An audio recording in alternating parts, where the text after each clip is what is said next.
When an Indian Air Force C-17 plane carrying evacuees from Kabul landed at Hindon Air Base today, there were more than a fair share of Afghani men and burqa-clad Afghani women that trooped out of the plane. Tired and shaken up by their ordeal in that country, but gratefully sipping some tea, they told reporters how grateful they were to the Indian government for rescuing them. And thereby hangs a story which has a bearing on not only on India's internationalist standing, but will almost certainly have an impact on domestic politics, especially in the upcoming UP elections. Hi, and welcome all to the CAA show.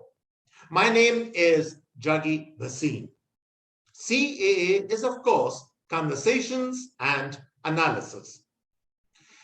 The Afghanistan crisis has, in a sense, reset international relations and has opened fissures in the domestic politics of both the United States and India. The criticism of Biden in America is, frankly, their internal business. But it needs to be said that the worldwide march and spread of a new liberal order has frankly been stopped. There are limits to a few preaching to the rest about democratic values and human rights. The Afghanistan crisis has proved it is every country for themselves. Closer home, the perennial critics of Prime Minister Modi were hoping to get some traction out of the Afghanistan situation to get back at him and accuse him of being bigoted and without empathy in the evacuation plan. But Mr. Modi has outsmarted all of them. He has categorically stated that besides Hindus and Sikhs, our Afghan partners and even those Afghans wishing to escape the tyranny of the Taliban would be given shelter in India. He carefully avoided all mention of the CAA legislation, which gives primacy, succor, and help to all faiths besides Muslims. By articulating a new policy, Mr. Modi has skirted a minefield and baffled his domestic critics and raised India's profile in the international arena. The way our domestic politics are playing out right now, the opposition and the media supporting them were hoping that Modi would put his best foot forward on the tripwire called Muslim intolerance. Instead of that, Mr. Modi has been the picture of empathy, tolerance, and understanding. The visuals coming out of our heavy lift planes are that of grateful Afghans thanking the Indian government and many of the displaced, especially Afghan women, pouring their hearts out to our media.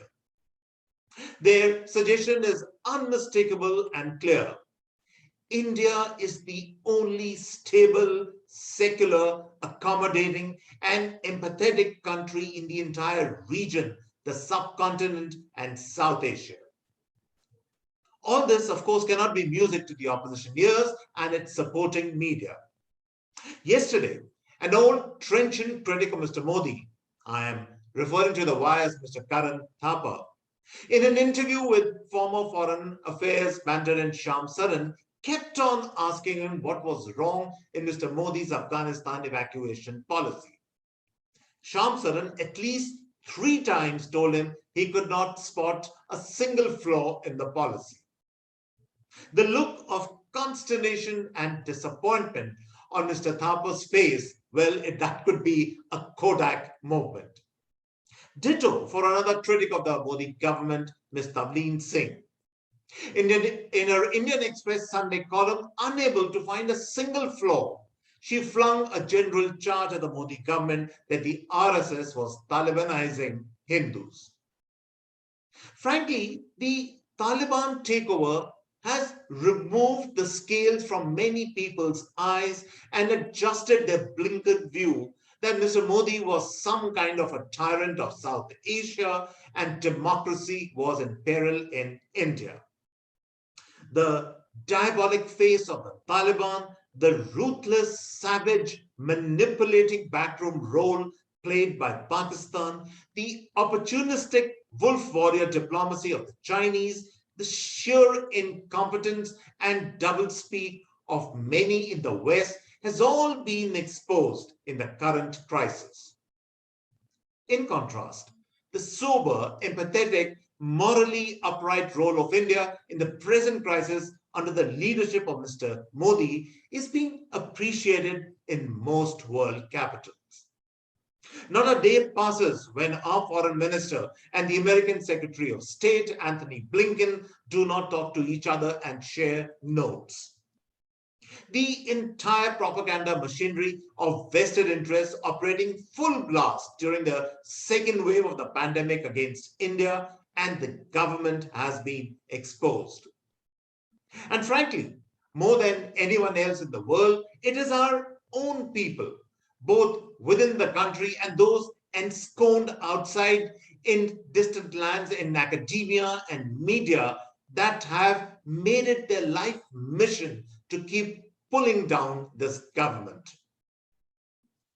In my view, the Afghanistan crisis, far from being a setback for India, has paved the way for India to be seen by one and all as a stable country, a country with respect for human, especially women rights, a beacon of hope among a litter of unstable, violent regime states dotted across the region. For its part, the government must avoid the temptation of taking on a strident anti-minority line during the UP elections and stick to the current line, which is paying rich dividends. So, on that note, I come to the end of this episode. Do subscribe to us, and all of you out there have a pleasant evening.